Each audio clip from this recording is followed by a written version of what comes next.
నమస్తే, welcome to Ayushman భవ. మీరు పార్కిన్సన్స్ వ్యాధితో బాధపడుతున్నారా? పార్కిన్సన్స్ వ్యాధి లక్షణాలు ఎలా ఉంటాయి? పార్కిన్సన్స్ వ్యాధి ఏ వయసు వారికి ఎక్కువగా వస్తుంది?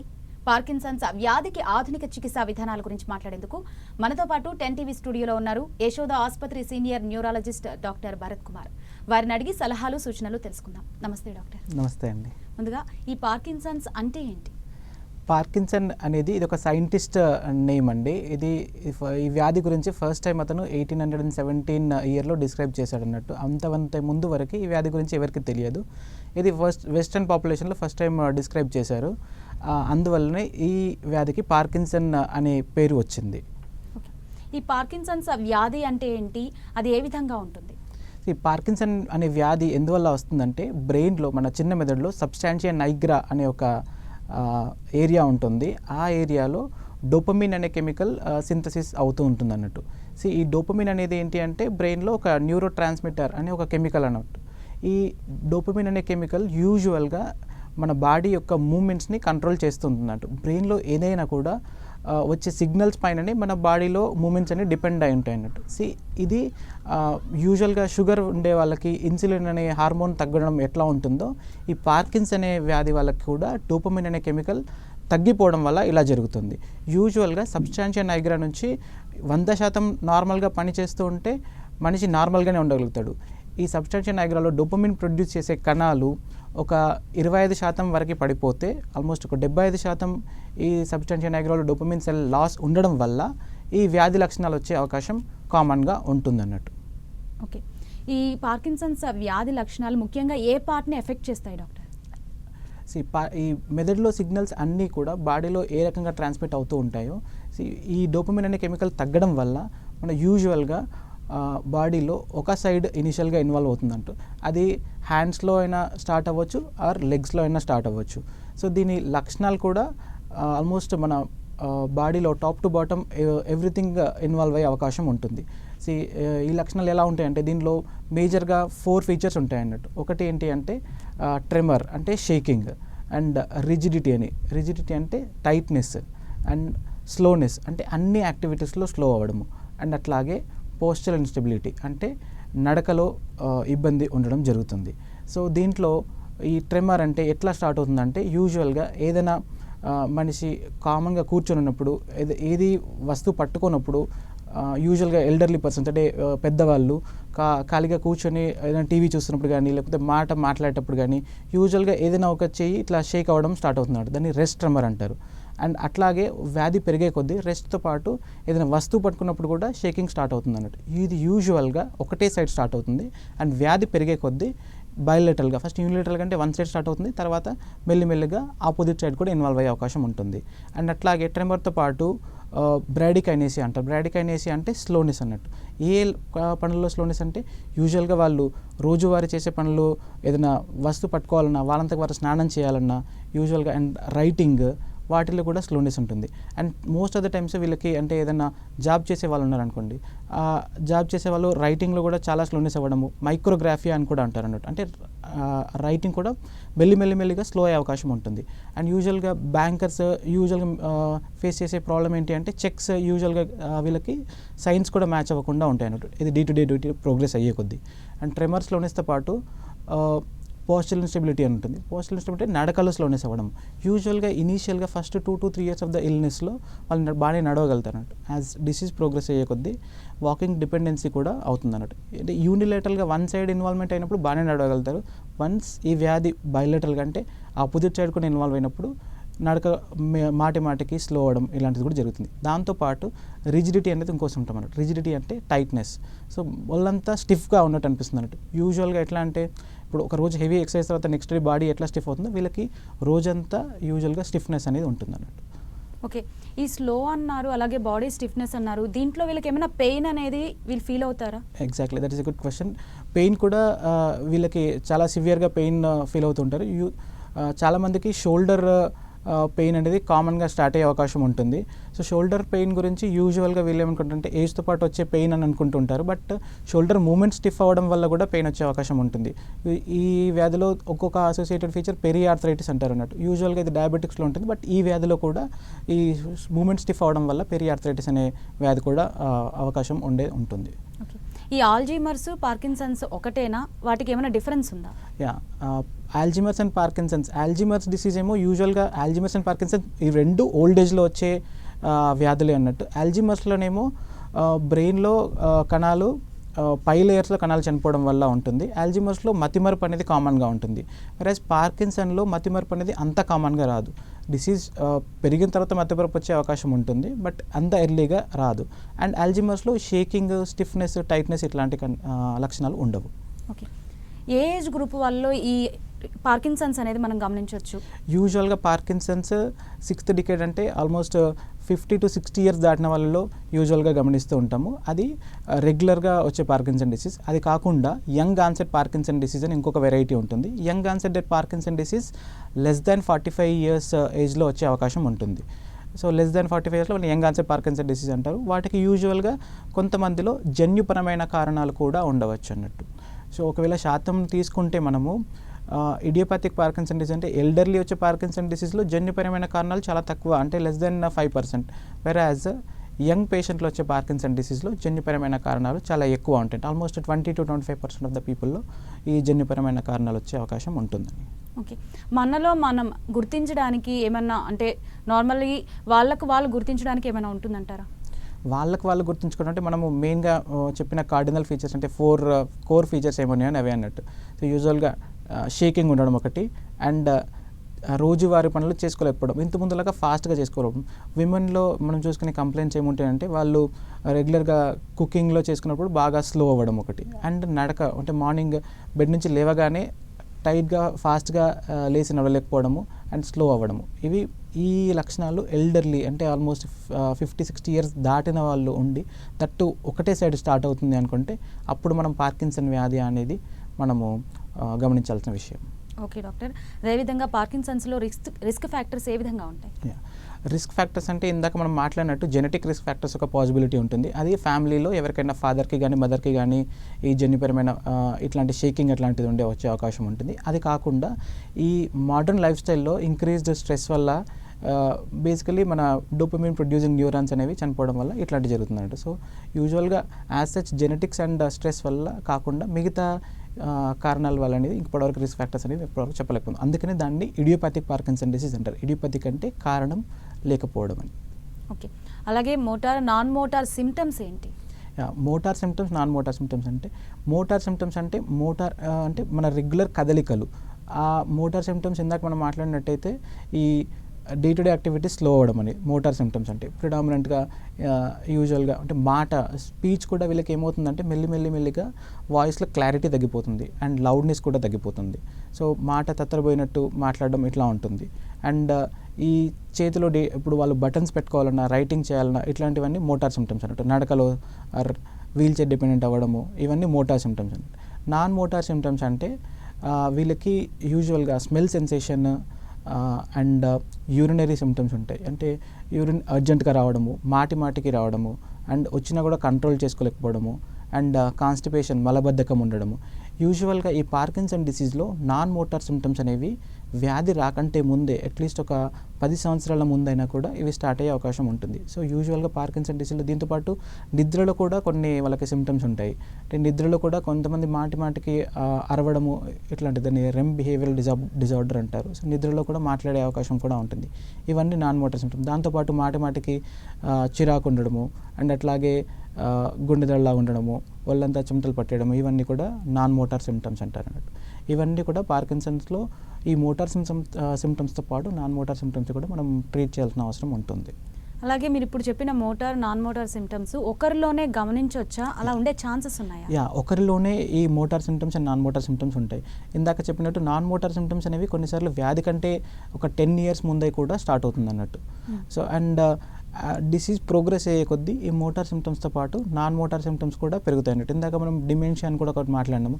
ఈ డిమెన్షియా అనేది పార్కిన్సన్ వ్యాధి పెరిగినప్పుడు వచ్చే అవకాశం ఉంటుంది. అది ఒక నాన్ మోటార్ సిమ్టమ్. అండ్ కొంచెం మానసిక సంబంధించిన సమస్యలు కూడా రావచ్చు అన్నట్టు. కొంచెం వాళ్ళకి డిప్రెషన్కి గురి కావడము ఆర్ యాంగ్జైటీకి గురి కావడం ఇట్లాంటివి కూడా ఉంటుంది అన్నట్టు. ఇవి ఒకటే పర్సన్లో motor and non motor symptoms రెండూ ఉంటాయి. అండ్ డిసీజ్ పెరిగే కొద్దీ ఫస్ట్ ఇనీషియల్గా మోటార్ స్టార్ట్ అయినా కూడా నాన్ మోటార్ సిమ్టమ్స్ కూడా పెరుగుతూ ఉంటాయి. మనం ఇప్పుడు చెప్పినట్టు డిప్రెషన్, స్ట్రెస్ అనేవి ఇప్పుడున్న మన లైఫ్ స్టైల్ వర్క్ పరంగా చూసుకుంటే చాలామంది కామన్గా ఉంది. సో వాళ్ళు మీ దగ్గరికి వచ్చినప్పుడు అది నార్మల్ ప్రాబ్లమా లేకపోతే పార్కిన్సన్స్ వల్ల వచ్చిన ప్రాబ్లమా అనేది మీరు ఏ విధంగా డయాగ్నోస్ చేస్తారు? మళ్ళీ క్లినికల్ సిమ్టమ్స్ చూసుకోవాల్సిందే అన్నట్టు వాళ్ళకి. సో డిప్రెషన్ అండ్ యాంగ్జైటీ అనేది ఈ మారుతున్న లైఫ్ స్టైల్ ప్రకారంగా 25 సంవత్సరాల నుంచి 60 సంవత్సరాలకు అందరికీ ఉంటున్నాయి. బట్ వాటిల్లో ఎట్లా డిఫరెన్షియేట్ చేసుకోవాలి అంటే ఈ మోటార్ సిమ్టమ్స్ అనేవి మనకి క్లియర్ కట్గా డిఫరెన్షియేట్ చేసుకోవచ్చు అన్నట్టు. ఓకే, వీటికి పర్మనెంట్ క్యూర్ అనేది ఏమైనా ఉంటుందా డాక్టర్? పార్కిన్సన్ వ్యాధికి పర్మనెంట్ క్యూర్ అంటే మామూలుగా యూజువల్గా డయాబెటీస్ ఉన్నవాళ్ళు, హైపర్ టెన్షన్ ఉన్నవాళ్ళు ఎట్లా జీవితాంతం మందులు వాడుకుంటూ ఉండాలో ఈ పార్కిన్సన్ వ్యాధి ఉన్న వాళ్ళు కూడా ఈ డోపమిన్ అనే కెమికల్ తగ్గుతుంది కాబట్టి డోపమిన్ అనేది మనం ఎక్స్టర్నల్గా ఇచ్చుకుంటూ పోవాల్సి వస్తుంది అన్నట్టు. సో ఎక్స్టర్నల్ సపోర్ట్లో కూడా ఇనీషియల్గా మనం ఇచ్చే డోపమిన్ అనేది లీవోడోపా అనే కెమికల్ లాగా వస్తుంది అన్నట్టు. సో లీవోడోపా అనే ట్యాబ్లెట్ రూపకంగా వస్తుంది. సో ఆ ట్యాబ్లెట్ తీసుకుంటే అది బ్రెయిన్లోకి వెళ్ళిన తర్వాత డోపమిన్ అనే కెమికల్ని రిలీజ్ చేస్తుంది. సో డోపమిన్ అనే కెమికల్ రిలీజ్ అయినప్పుడు ఇనీషియల్గా ఏమవుతుందంటే ఈ సిమ్టమ్స్ అన్ని యూజువల్గా రివర్స్ అయ్యే అవకాశం ఉంటుంది. ఇది ఇనీషియల్ ఫస్ట్ 3 to 4 years వరకు. సో యాజ్ డిసీజ్ ప్రోగ్రెస్ అయ్యే కొద్దీ ఈ డోపమిన్ అనేది సరిపోకుండా డోపమిన్ రిసెప్టార్ లెవెల్లో వాడే మెడికేషన్స్ కూడా ఉంటాయి. ఆ మెడికేషన్స్ కూడా వాడాల్సిన అవసరం ఉండొచ్చు. ఓకే, మీరు డయాగ్నోస్ చేయొచ్చు అని చెప్పారు. డయాగ్నోస్ చేయడానికి ఏ టెస్ట్లు యూజ్ చేస్తారు, ఏ విధంగా డయాగ్నోస్ చేస్తారు? పార్కిన్సన్ వ్యాధిని డయాగ్నోస్ చేయడానికి బేసికలీ క్లినికల్ ఎగ్జామినేషన్ అంటే పేషెంట్ న్యూరాలజిస్ట్ దగ్గరికి వచ్చినప్పుడు ఈ సిమ్టమ్స్ లక్షణాలను బట్టి పేషెంట్ని అసెస్ చేసినప్పుడు వాళ్ళ మోటార్ స్కోర్స్ అని ఉంటాయి అన్నట్టు. పార్కిన్సన్ డిసీజ్ రేటింగ్ స్కేల్స్ అని ఆ రేటింగ్ స్కేల్ బట్టి డయాగ్నోస్ చేయడానికి ఉంటుంది. అండ్ వీటిలలో apart from clinical examination MRI scan అట్లాంటివి కూడా చేసుకోవాల్సి వస్తుంది. ఎంఆర్ఐ బ్రెయిన్ చేయడం వల్ల ఏంటి అంటే ఈ వ్యాధి పార్కిన్సనా లేకపోతే పార్కిన్సన్ లాంటి మిమిక్స్ అంటారు అన్నట్టు ఆ వ్యాధి అని తెలుసుకోవడానికి కోసము ఎంఆర్ఐ స్కాన్ ఒకటి చేస్తూ ఉంటారు. ఓకే, ఈ ఫిట్స్, సీజర్స్ అని చెప్తారు కదా, వీళ్ళ మీద పార్కిన్సన్స్ ఎఫెక్ట్ ఏమైనా ఉంటుందంటారా? ఇవి రెండు అన్రిలేటెడ్ డిసీజెస్ అండి. సీజర్స్ అనేవి బ్రెయిన్లో ఎలక్ట్రికల్ యాక్టివిటీ ఎక్కువ అవ్వడం వల్ల వచ్చేది. ఈ పార్కిన్సన్ అనేది బ్రెయిన్లో కెమికల్స్ తక్కువ అవ్వడం వల్ల వచ్చే వ్యాధి లాగానే అనిపిస్తోంది. సో ఎఫెక్ట్ అయితే ఉండదు, దానికి దీనికి సంబంధం లేని వ్యాధి. ఓకే డాక్టర్, అదేవిధంగా డయాగ్నోస్ చేయొచ్చు అన్నారు టెస్ట్ల గురించి. వీటిలో స్టేజెస్ ఏమైనా ఉంటాయా పార్కిన్సన్ సంబంధించి? పార్కిన్సన్ డిసీజ్లో ఒక 5 స్టేజెస్ ఉంటాయండి. స్టేజ్ 1లో ఏంటి అంటే ఓన్లీ ఒకటే హ్యాండ్ ఇన్వాల్వ్ అవ్వడము. స్టేజ్ 2లో ఏంటంటే హ్యాండ్ అండ్ లెగ్ ఇన్వాల్వ్ అవ్వడం. స్టేజ్ 3లో వచ్చేసరికి opposite side hand and leg involve అవ్వడం. స్టేజ్ 4లో వచ్చేసరికి ఏంటి అంటే డే టు డే యాక్టివిటీస్ని కూడా ఒకరి సపోర్ట్తో నడవగలం అన్నట్టు. స్టేజ్ 4 అంటే కంప్లీట్లీ బెడ్ రిడెన్ స్టేట్ అన్నట్టు. సో ఈ స్టేజ్ ప్రకారంగా అప్ టు స్టేజ్ 2, 2.5 వరకు వాళ్ళంతకు వాళ్ళ పనులన్నీ చేసుకోగలుగుతారు అన్నట్టు. 3 దాటే కొద్దీ డిపెండెన్సీ అనేది పెరుగుతుంది అన్నట్టు. స్టేజ్ 4 and 5లో ఏంటంటే వాళ్ళకి పర్మనెంట్గా ఎవరో ఒకరు కేర్ టేకర్ అనేది అవసరం కూడా రావచ్చు. ఓకే, ఈ స్టేజెస్ని బట్టి ట్రీట్మెంట్ అనేది ఏ విధంగా ఉంటుంది? వాటికి అంటే ఇప్పుడు గుర్తించకపోవడం వల్ల సివియారిటీ అనేది కూడా ఇంక్రీజ్ అవ్వచ్చు కదా, దాన్ని కంప్లీట్గా క్యూర్ చేయొచ్చు అంటారా? స్టేజెస్ బట్టి ట్రీట్మెంట్ ఖచ్చితంగా డిపెండ్ అవుతుంది అన్నట్టు. ఇనీషియల్ ఇందాక మనము ట్రీట్మెంట్ గురించి మాట్లాడుకున్నప్పుడు ఇనీషియల్గా డోపమిన్ రీప్లేస్మెంట్ థెరపీ అని చెప్పేసి అనుకున్నాం కదా. డోపమిన్ రీప్లేస్మెంట్ థెరపీ వల్ల ఏంటి అంటే ఈ డిసీజ్ ప్రోగ్రెషన్ అంటే స్టేజ్ 1 నుంచి స్టేజ్ 3 స్టేజ్ 4కి వెళ్ళడాన్ని మనం ఖచ్చితంగా తగ్గించుకుంటూ రావచ్చు. అండ్ అట్లాగే ఈ ట్రీట్మెంట్ ఆప్షన్స్లో కూడా మనకి మెడికల్ ట్రీట్మెంట్స్ ఉంటాయి కదా. మెడికల్ ట్రీట్మెంట్స్లో డోపమిన్ రీప్లేస్ కాకుండా డోపమిన్ రిసెప్టార్ లెవెల్లో కూడా పనిచేసే కొన్ని మెడిసిన్స్ ఉన్నాయి అన్నట్టు. ఆ డోపమిన్ రిసెప్టార్ లెవెల్లో వాడే మెడికేషన్స్ వాడుకుంటూ ఉండడం. తర్వాత ఆ స్టేజ్ 3 దాటిపోతుంది అనుకుంటే అదర్ ట్రీట్మెంట్ ఆప్షన్స్ కూడా ఉన్నాయి. దాని గురించి మళ్ళీ డిస్కస్ చేద్దాము. ఓకే, ఈ ఎప్పుడు అంటే సర్జికల్ వరకు ఎప్పుడు వెళ్తుంది? క్లినికల్ పరంగానే మనం ఏ విధంగా క్యూర్ చేయగలుగుతాం? ఈ మెడికల్ ట్రీట్మెంట్తో వాడుతున్నప్పుడు ఈ పార్కిన్సన్ డిసీజ్ వ్యాధిలో ఆన్ అండ్ ఆఫ్ ఫ్లక్చుయేషన్స్ అని ఉంటాయి అన్నట్టు. బేసికలీ బాడీలో డోపమిన్ లెవెల్ ఉన్నంత వరకు పేషెంట్ నార్మల్గా నడవగలుగుతారు అండ్ అట్లాగే తన పనులు తను చేసుకుంటూ పోగలుగుతారు. సో ఆఫ్ టైం అంటే బాడీలో డోపమిన్ లెవెల్ తగ్గిపోయినప్పుడు, basically switch on switch off టైప్లో ఉంటాడు. బాడీలో డోపమిన్ లెవెల్ తగ్గిపోయినప్పుడు ఏమవుతారంటే మనిషి టైట్ అయిపోవడము అండ్ నడకలో బాగా స్లో అయిపోవడము, షేకింగ్ ఎక్కువ అవ్వడము. ఇనీషియల్గా ఈ ఆన్ ఆఫ్ ఫ్లక్చుయేషన్స్ అనేవి అంత ఈజీగా ఉండవు అన్నట్టు. అంటే ఇప్పుడు టాబ్లెట్ వేసుకున్నా కూడా ఒక 8 hours వరకు బాగా పనిచేయడం ఇట్లా ఉంటుంది అన్నట్టు. అది వ్యాధి పెరిగే కొద్దీ ఆ టాబ్లెట్ ఎఫెక్ట్ అయ్యే టైం కూడా తగ్గుతుంది అన్నట్టు. సో యూజువల్గా 8 hours పనిచేసే టాబ్లెట్ 2 to 2.5 hours వరకే పనిచేస్తూ ఉంది అన్నట్టు. ఆన్ ఆఫ్ ఫ్లక్చుయేషన్స్ వల్ల వ్యాధి పెరిగే కొద్దీ పేషెంట్కి డిజబిలిటీ అనేది పెరుగుతూ ఉంది అన్నట్టు. సో ఈ ఆన్ ఆఫ్ ఫ్లక్చుయేషన్స్ అనేవి కంట్రోల్ చేసుకోవడం కోసమని యూజువల్గా మెడిసిన్స్లో ఒక ఫస్ట్ 3 to 4 or 5 years వరకు ఈజీగా ఆన్ ఆఫ్ ఫ్లక్చుయేషన్స్ లేకుండా నడవగలుగుతారు. ఆ 5 years తర్వాతనే ఈ ప్రాబ్లమ్స్ అన్ని స్టార్ట్ అవుతాయి అన్నట్టు. బిట్వీన్ 5 to 10 years టైంలో, ఈ 5 to 10 years టైంలో ఈ మెడికేషన్స్తో పాటు మెడికేషన్స్ అసోసియేటెడ్ సైడ్ ఎఫెక్ట్స్ కూడా ఉంటాయి. సో మెడికేషన్ సైడ్ ఎఫెక్ట్స్ అట్లాంటివన్నీ కంట్రోల్ చేసుకోలేని టైంలోనే మనం సర్జరీ అనేది అడ్వైస్ చేయగలుగుతాం అన్నట్టు. ఈ సర్జరీ ఏంటి అంటే బ్రెయిన్లో ఒక పేస్ మేకర్ లాంటిది ఒక ఇన్సర్ట్ చేయడానికి ఉంటుంది. సో బ్రెయిన్లో సబ్స్టాన్షియా నైగ్రా ఇందాక మనం మాట్లాడుకున్నాము, అక్కడ నుంచి డోపమిన్ అనే కెమికల్ తయారవుతుందని. సో సబ్స్టాన్షియా నైగ్రా కాకుండా సబ్థాలమిక్ న్యూక్లియస్ అని ఇంకో న్యూక్లియస్ ఉంటుంది. అక్కడ బ్రెయిన్లో ఎలక్ట్రోడ్స్ ఇంప్లాంట్ చేస్తారు రెండు వైపులా. యూజువల్గా ఏంటి అంటే డిసీజ్ ఒక సైడ్ స్టార్ట్ అయ్యి తర్వాత ఎట్లాగో డెఫినెట్గా రెండో సైడ్లో ప్రోగ్రెస్ అవుతుంది కాబట్టి రెండు సైడ్లో ఎలక్ట్రోడ్స్ అనేది ఇంప్లాంట్ చేస్తారు. ఎలక్ట్రోడ్స్ ఇంప్లాంట్ చేసి దాన్ని బయట పేస్ మేకర్ లాగా ఒకటి ఇంపల్స్ జనరేటర్ అని ఒక బ్యాటరీ లాగా ఉంటుంది అన్నట్టు. ఎలక్ట్రోడ్స్ని బ్యాటరీ కనెక్ట్ చేస్తారు, బ్యాటరీని బయట నుంచి ప్రోగ్రామ్ చేసుకోవచ్చు అన్నట్టు. మనం బ్యాటరీలో కూడా పారామీటర్స్ ఉంటాయి అన్నట్టు, ఫ్రీక్వెన్సీ అని, యాంప్లిట్యూడ్ అని. ఈ పారామీటర్స్ బట్టి పేషెంట్ లక్షణాలని బట్టి మనం ఈ బ్యాటరీ సెట్టింగ్స్ మార్చుకోవచ్చు. సో వీటి వల్ల patient easy on off fluctuations అనేవి చాలా తగ్గుతాయి. అండ్ సర్జరీ కూడా అందరికీ కాదు, ఎవరికి అంటే ఈ డిసేబులింగ్ ఆన్ ఆఫ్ ఫ్లక్చుయేషన్స్ ఉండడము, అంటే ఆన్ టైంలో బాగుండడము, అంటే డోపమిన్ బాడీలో డోపమిన్ ఉన్నప్పుడు బాగుండడము అండ్ ఆఫ్ టైంలో బాగా టైట్ అవ్వడం, ఈ లక్షణాలు ఉన్న వరకు. అండ్ వ్యాధి స్టార్ట్ అయిన 5 years తర్వాత వాళ్ళకి మాత్రమే. ఎందుకంటే ఇనీషియల్గా పార్కిన్సన్ వ్యాధి వేరే వ్యాధిలాగా కూడా మిమిక్స్ అంటారు అన్నట్టు, ఆ వ్యాధిలాగా కనిపించవచ్చు మనకి. సో కొన్నిసార్లు ఏంటి అంటే ఏటిపికల్ పార్కిన్సన్ డిసీజ్ అని ఇంకొకటి ఉంటాయి అన్నట్టు. వాటిల్లో ఏంటి అంటే ఓవర్ పీరియడ్ ఆఫ్ 5 years దాటాక పేషెంట్ కంప్లీట్గా బెడ్ అయిపోయి మందులకి రెస్పాండ్ అవ్వకపోవడము అండ్ అట్లాగే వాళ్ళు మాటికి కింద పడడము, కంప్లీట్ బెడ్ అయిపోవడం. ఇట్లా యూజువల్ పార్కిన్సన్ వ్యాధిలో ఇంకొక థింక్ ఏంటి అంటే పార్కిన్సన్ వ్యాధి it will not cause your death, అంటే లైఫ్ ఎక్స్పెక్టెన్సీ పార్కిన్సన్ డిసీజ్లో తగ్గదు. వితౌట్ మెడికేషన్ అయినా కూడా దే విల్ బీ లివింగ్ నార్మల్గా బతకగలుగుతారు. అట్లీస్ట్ వ్యాధి స్టార్ట్ అయిన 25 సంవత్సరాల వరకు కూడా నార్మల్గా బతుకుతూ ఉంటారు. ఈ ఏటిపికల్ పార్కిన్సన్ డిసీజ్లో ఏంటి అంటే ఛాన్స్ ఆఫ్ డెత్ అనేది కొంచెం ఎర్లీగా ఉంటుంది. బిట్వీన్ 5 to 10 yearsలో చాలామంది చనిపోయే అవకాశం ఉంటుంది. సో అందుకనే ఈ DBS సర్జరీ చేసే ముందు యూజువల్గా 4 to 5 years టైం ఒకటి తీసుకుంటారు. DBS అంటే deep brain stimulation and surgery అన్నట్టు. మనం ఇందాకైతే పేస్ మేకర్ అయితే చెప్పుకున్నాము, దాన్ని డీప్ బ్రెయిన్ స్టిమ్యులేషన్ సర్జరీ అంటారు. సో ఈ DBS సర్జికల్ కంటే ముందు ఏంటంటే పార్కిన్సన్ వ్యాధి అట్లీస్ట్ 4 to 5 years డ్యూరేషన్ ఉండాలి అండ్ అట్లాగే ట్రీట్మెంట్కి రెస్పాన్స్ అవుతూ ఉండాలన్నట్టు. అంటే లివోడోపా అనే కెమికల్ ఏదైతే మనం ఇస్తున్నామో ఆ కెమికల్కి పర్సన్ రెస్పాండ్ అవ్వాలన్నట్టు. బికాజ్ ఈ సర్జరీ అనేది ఈ మందులకి ఒక అడిషనల్ ఆప్షన్ లాగానే అన్నట్టు. సో సర్జరీ చేసినంత మాత్రాన పేషెంట్ కంప్లీట్గా రివర్స్ అవ్వడం కాదు, ఈ ఆన్ ఆఫ్ ఫ్లక్చుయేషన్స్ తగ్గుతాయి అండ్ అట్లాగే వాళ్ళు వాడే మెడిసిన్స్ ఉంటాయి కదా. యూజువల్గా ఒక పేషెంట్ ఒక 100 mg మెడికేషన్స్ వాడుతున్నారు అనుకోండి, సర్జరీ తర్వాత మెడికేషన్స్ 50 mg వరకు వెళ్ళొచ్చు. సో సర్జరీ తర్వాత మెడికేషన్స్ రిక్వైర్మెంట్ కూడా ఒకటి తగ్గుతుంది అండ్ ఈ ఆన్ ఆఫ్ ఫ్లక్చుయేషన్స్ అనేవి కూడా తగ్గుతూ ఉంటాయి. ఓకే, మీరు చెప్పినట్టు సర్జరీకి వెళ్ళకుండా ఈ మెడికేషన్స్ ఎంతకాలం వాడాల్సి వస్తుంది, తర్వాత ఒకవేళ సర్జరీకి వెళ్ళిన తర్వాత కూడా వాళ్ళు ఎంతకాలం అంత మెడికేషన్స్ అనేది వాడాల్సి వస్తుంది? యా, ఇందాక మనం మళ్ళీ చెప్పుకున్నట్టు ఏంటి అంటే ఈ డయాబెటీస్, హైపర్ టెన్షన్ ఉన్న వాళ్ళు ఎట్లా జీవితాంతం మెడిసిన్స్ వాడుకుంటూ ఉంటారు, ఈ పార్కిన్సన్స్ వ్యాధి ఉన్న వాళ్ళు కూడా మెడిసిన్స్ కంటిన్యూస్గా వాడుకుంటూనే ఉండాలి. అండ్ ఈ మెడిసిన్స్ వాడుతున్న కొద్దీ ఏంటి అంటే over period of 7 to 8 years తర్వాత యూజువల్గా ఈ మెడిసిన్ అసోసియేటెడ్ సైడ్ ఎఫెక్ట్స్ ఉంటాయి అన్నట్టు. ఒకవేళ బాడీలో డ్రగ్ డోస్ ఎక్కువైనప్పుడు, అంటే ఈ టాబ్లెట్ డోస్ ఎక్కువైనప్పుడు ఏమవుతుందంటే వాళ్ళకి డిస్కైనేషియస్ అని డాన్సింగ్ మూమెంట్స్ లాంటివి కూడా వస్తుంటాయి. బికాజ్ ఈ డోపమిన్ అనేది ఏంటి అంటే మూమెంట్స్ని ఇంక్రీజ్ చేస్తుంది, మూమెంట్స్ని నార్మల్ మూమెంట్స్ లాగా కన్వర్ట్ చేసేలాగా చేస్తుంది డోపమిన్ అనే కెమికల్.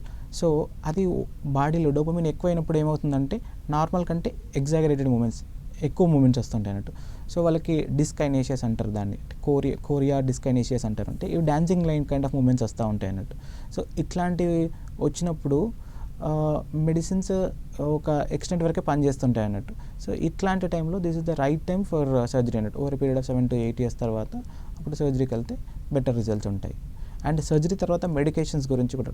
సో సర్జరీ తర్వాత మెడికేషన్ రిక్వైర్మెంట్ ఒక 50% వరకు అయితే ఖచ్చితంగా తగ్గుతుంది. అండ్ కొంతమంది సర్జరీ తర్వాత ఇనీషియల్గా 2 to 3 years వరకు వితౌట్ మెడికేషన్స్ కూడా ఉంటారు.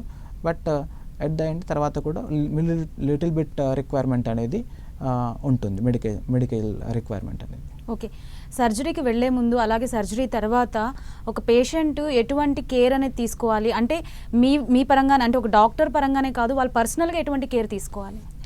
ఈ సర్జరీ బేసికలీ సర్జరీ అనేది కూడా దీంట్లో కూడా ఏంటంటే ఒక టీం వర్క్ లాగానే అన్నట్టు. అంటే దీంట్లో న్యూరాలజిస్ట్ ఉంటారు, అండ్ అట్లాగే న్యూరో సర్జన్, ఒక అనెస్థెటిస్ట్, అండ్ అట్లాగే పేషెంట్, వీళ్ళందరూ ఒక టీం వర్క్ లాగానే ఉంటారు. సో సర్జరీ తర్వాత బేసికలీ సర్జరీలో ఏం చేస్తారంటే పేషెంట్, ఇది is an awake surgery, patient ఆ టైంలో కాన్షియస్గానే ఉంటారు. అండ్ సర్జరీ టైంలో ఏంటి అంటే పార్ట్ని స్టిమ్యులేట్ చేసినప్పుడు పేషెంట్ రెస్పాన్స్ మనము ఆన్ టేబుల్లో తెలుసుకోవాల్సి వస్తుంది అన్నట్టు. ఆన్ టేబుల్, ఆపరేషన్ టేబుల్ మీద ఉన్నప్పుడే పేషెంట్కి మనం ఎలక్ట్రికల్ స్టిమ్యులేషన్ ఇచ్చినప్పుడు వాళ్ళ మూమెంట్స్ ఒకటి చూసుకుంటారు, అట్లాగే వాళ్ళ షేకింగ్ ఎట్లా ఉందో ఒకటి చూసుకోవాలి, హ్యాండ్స్ అనేవి లెగ్స్ అనేవి ఫ్రీ అయ్యా లేదనేది కూడా చూసుకుంటూ ఉంటారు. అండ్ సర్జరీ తర్వాత పేషెంట్తో పాటు పేషెంట్ అటెండర్స్ ఉంటారు కదా, వాళ్ళకి బేసికలీ ఏంటి అంటే తీసుకోవాల్సిన జాగ్రత్తలు, బ్యాటరీ అనేది పెడతా ఉంటారు కదా. సో బ్యాటరీలో కూడా మనకి 2 types ఉంటాయి అన్నట్టు. ఒకటి ఛార్జబుల్ బ్యాటరీ అని, నాన్ ఛార్జబుల్ బ్యాటరీ అని. ఛార్జబుల్ బ్యాటరీ ఏంటి అంటే అది యూజువల్గా మనం డే టు డే వాడే సెల్స్ ఉంటాయి కదా, దానికి రీఛార్జబుల్ బ్యాటరీస్ ఎలా ఉంటాయో దీంట్లో కూడా దాన్ని మాటికి ఛార్జ్ చేసుకుంటూ ఉండాలి. సో ఈ కేర్ గివర్స్ అనేవి ఈ బ్యాటరీ ఛార్జింగ్ ఎవ్రీ వీక్లీ చేసుకోవడము ఇట్లాంటివి చేసుకుంటూ ఉండాలి. అండ్ ఓకే, అదేవిధంగా ఇంకొక క్వశ్చన్ ఏంటంటే జెనెటికల్గా వచ్చే ఛాన్సెస్ ఉన్నాయి అని చెప్పారు. సో జెనెటికల్గా అంటే వాళ్ళ పేరెంట్స్కి కానీ లేకపోతే ఎవరికైనా ఉన్నప్పుడు వీళ్ళకి వచ్చే ఛాన్సెస్ ఎంతవరకు ఉంటుంది? ఏమైనా టెస్ట్లు ఉంటాయా బిఫోర్, అంటే వాళ్ళకి ఆ సిమ్టమ్స్ కనిపించక ముందే అలా ఉందా లేదా అని చేసుకోవడానికి? ఈ జెనెటిక్స్ అనేవి ఈ పార్కిన్సన్ డిసీజ్లో ఓల్డ్ ఏజ్లో వచ్చే వాళ్ళు, అంటే around 5th or 6th decade, అంటే 50 years 60 years తర్వాత వచ్చే వాళ్ళలో జెనెటిక్ ఛాన్స్ అనేది చాలా తక్కువ, అంటే ఆల్మోస్ట్ అరౌండ్ 1 to 5% లాగానే అన్నట్టు. సో వేరేజ్ యంగర్ ఏజ్లో వచ్చే వాళ్ళలో అరౌండ్ 20% ఆఫ్ ద పేషెంట్స్ వీళ్ళకి జెనెటిక్ హిస్టరీ అనేది ఉంటుంది అన్నట్టు. సో వాళ్ళకి ఏంటి అంటే యూజువల్గా మేము అడిగే క్వశ్చన్ అంటే వాళ్ళ పేరెంట్స్లో కానీ మేనమామల్లో కానీ అమ్మమ్మ తాతయ్యలు ఎవరికైనా ఒకరికి ఇట్లాంటి లక్షణాలు ఏమైనా ఉన్నాయి ఒకటి అడుగుతాం అన్నట్టు. అట్లాంటి వాళ్ళకి ఏంటి అంటే జెనెటిక్ అనాలిసిస్ ఒకటి చేస్తారు అన్నట్టు. జెనెటిక్ అనాలిసిస్ చేయడం వల్ల అంటే వీళ్ళలో ఒక జీన్ ఉండడము, అట్లాగే సేమ్ అదే జీన్ ఇంట్లో వ్యాధి లక్షణాల్లో కూడా సేమ్ అదే జీన్ ఉంది అంటే అది జెనెటిక్ అసోసియేటెడ్ పార్కిన్సన్ డిసీజ్ అని అంటారండి. సో ఈ జెనెటిక్ అసోసియేటెడ్ పార్కిన్సన్ డిసీజ్ యూజువల్గా ప్రతి పేషెంట్కి జెనెటిక్ టెస్ట్ చేయాల్సిన అవసరం లేదు. అదే ఎల్డర్లీ పేషెంట్స్, అంటే ముసలి వాళ్ళు వచ్చిన పార్కిన్సన్ డిసీజ్కి జెనెటిక్ టెస్ట్ చేయాల్సిన అవసరం లేదు. యంగర్ ఆన్సెట్, అంటే అరౌండ్ 30-40 yearsలో పార్కిన్సన్ డిసీజ్ ఎవరికైనా వచ్చిందంటే వాళ్ళకి జెనెటిక్ టెస్ట్ చేసుకోవడం వల్ల ఏంటి అంటే ఫ్యూచర్ జనరేషన్స్కి వచ్చే రిస్క్ ఉందా ఒకటి చెప్పవచ్చు, అండ్ ప్రీవియస్ జనరేషన్స్ ఎవరికైనా ఉందా అనేది తెలుసుకోవచ్చు. ఓకే, ఇప్పుడు పార్కిన్సన్స్ సంబంధించి లేటెస్ట్ ట్రీట్మెంట్ మెథడ్స్ ఏమి అవైలబుల్లో ఉన్నాయి డాక్టర్? ఇప్పుడు మనకి ఈ డీప్ బ్రెయిన్ స్టిమ్యులేషన్ గురించి మనం మాట్లాడుకున్నాం కదా. ఆ డీప్ బ్రెయిన్ స్టిమ్యులేషన్ అనేది one of the latest treatment methods అన్నట్టు. సో ఈ డీప్ బ్రెయిన్ స్టిమ్యులేషన్ వల్ల పార్కిన్సన్ వ్యాధి ఉన్న వాళ్ళకి ఈ ఆనా ఫ్లక్చుయేషన్స్ ఒకటి తగ్గించుకోవడము, అండ్ దాంతోపాటు ఎపోమార్ఫిన్ ఇంజెక్షన్ అని అది కూడా ఇంకొకటి అవైలబుల్ ఉంటుంది. ఎపోమార్ఫిన్ ఇంజెక్షన్ ఏంటి అంటే యూజువల్గా పేషెంట్స్ ఒక స్టేజ్లో medication dependency and medical side effects ఉండడం వల్ల ఉన్నవారికి ఈ ఎపోమార్ఫిన్ ఇంజెక్షన్ ఇవ్వడం వల్ల with in few seconds they will get up and they will walk. అంటే చాలా యూట్యూబ్ వీడియోస్ కూడా ఉన్నాయి ఎపోమార్ఫిన్ ఇంజెక్షన్ పైన, అంటే ఇంజెక్షన్ ఇచ్చాక పార్కిన్సన్ వ్యాధి ఎలా రెస్పాండ్ అవుతాడు అనేది. బట్ ఈ అపోమార్ఫిన్ ఇంజెక్షన్ ఏంటి అంటే అది మనం బాడీలో కంటిన్యూస్గా ఇవ్వాల్సిన ఇంజెక్షన్ అన్నట్టు. ఈ అపోమార్ఫిన్ ఇంజెక్షన్ కూడా దాని బాడీలో ఉండే లైఫ్ టైం ఓన్లీ ఒక 1 hour మాత్రమే ఉంటుంది. సో 1 hour ఉన్న వాటికి ఏం చేయాలంటే బాడీలో ఒక పంప్ లాగా పెడతారు అన్నట్టు. పంప్ లాగా పెట్టి ఎపోమార్ఫిన్ అనేది కంటిన్యూస్గా ఇంజెక్ట్ చేస్తూ ఉండాలన్నట్టు. ఇది one of the newer treatment methods. And అది కాకుండా ఈ డీప్ బ్రెయిన్ స్టిమ్యులేషన్ అనేది ఇంకొక neuro treatment method apart from medical కాకుండా నాన్ మెడికల్ ట్రీట్మెంట్స్ కూడా ఉన్నాయి. నాన్ మెడికల్ ట్రీట్మెంట్స్ అంటే ఏంటి, నాన్ ఫార్మకలాజికల్ ట్రీట్మెంట్స్ అంటే ఏంటి అంటే యూజువల్గా వీళ్ళు సైక్లింగ్ ఒకటి, అండ్ ఈ ఏరోబిక్ ఎక్సర్సైజ్ చేయడం ఒకటి, అండ్ ఎర్లీ మార్నింగ్ లేచి అట్లీస్ట్ ఒక 15 to 30 minutes వాక్ చేయడము, అండ్ ఫిజియోథెరపీ. ఇవన్నీ చేయడం వల్ల ఏంటి అంటే ఈ కండరాలు అనేవి బిగుసుకుపోకుండా అండ్ ఈ మూమెంట్స్ అనేవి ఈజీగా అవుతూ ఉంటాయి వీళ్ళకి. ఓకే, తగ్గాక అంటే నార్మల్గా మెడిసిన్స్ వాడుతున్నప్పుడు ఏమైనా వర్స్ట్ అయ్యే ఛాన్సెస్ కూడా ఉంటాయా? మెడికేషన్ అసోసియేటెడ్ సైడ్ ఎఫెక్ట్స్ కొంతమందికి ఉండే అవకాశం ఉంటుంది. ఈ సైడ్ ఎఫెక్ట్స్ యూజువల్గా ఏంటి అంటే నార్మల్ కంటే ఎక్సెసివ్ మూమెంట్స్ ఉండడము, అండ్ అట్లాగే కొంతమందికి బిహేవియర్లో కూడా సైడ్ ఎఫెక్ట్స్ వచ్చే అవకాశం ఉంటుంది. అంటే హాలుసినేషన్స్ కొంతమందికి వచ్చే అవకాశం ఉంటుంది, కొంతమందికి మెడికేషన్స్ వల్ల డిప్రెషన్ అట్లాంటివి వచ్చే అవకాశం కూడా ఉంటుంది. సో ఇవి పేషెంట్ లక్షణాలని బట్టి న్యూరాలజిస్ట్ని సంప్రదించినప్పుడు యూజువల్గా ఈ క్వశ్చన్స్ అడుగుతూ ఉంటాం అన్నట్టు. ఆ లక్షణాలు ఉన్నప్పుడు ఆ మెడికేషన్స్ డోస్ తగ్గించడం కానీ ఆర్ వేరే ట్రీట్మెంట్ మెథడ్స్ని యూజ్ చేయడం కానీ జరుగుతుంది. ఓకే డాక్టర్, పార్కిన్సన్స్ వ్యాధికి సంబంధించి పరిష్కారాలు చాలా చక్కగా వివరించారు. Thank you so much.